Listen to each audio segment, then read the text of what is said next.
మామూలుగా నన్ను ఎప్పుడు వెనక నుంచి పట్టుకుంటాడు బాబు వచ్చి, నేనంటే చాలా ఇష్టం.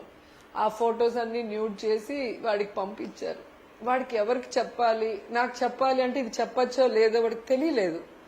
చాలా డిప్రెషన్ అయిపోయాడు. ఫస్ట్ టైం చాలా యాక్టివ్గా ఉంటాడు వాడు. అప్పటి నుంచే చాలా సైలెంట్ అయిపోయాడు బాబు. అసలు మళ్ళీ ఏం నాన్న అలా ఉన్నావే, నువ్వు ఎప్పుడు ఇలా ఉండవు అంటే అప్పుడు మెల్లిగా చెప్పాడు. ఆ ఫోటోలు చూస్తే నిజంగా సూసైడ్ చేసుకోవాలనిపించింది ఆ రోజు. అంత ఘోరంగా ఉండేది. నాకే అట్లుంటే నా కొడుకు ఎలా ఉంటాయి చెప్పండి. వాడు నేనున్న ఫోటోలు. ఇంతటి రాక్షసత్వం ఎలా వస్తుంది వీళ్ళకి? అలాంటివి తయారు చేయడానికి ఇంతటి చెప్పి ఫారెన్కి వెళ్ళిపోయింది, యూఎస్కి వెళ్ళిపోయింది చదువుకోవడానికి. ఇక్కడ ఉంటే ఈ టార్చర్ నేను భరించలేను అని చెప్పి ఒక్క గంట కూడా, ఒక్క నిమిషం కూడా నన్ను వాళ్ళ నాన్నమ్మని వదిలి ఉండదు స్కూల్కి వెళ్ళే టైం తప్ప.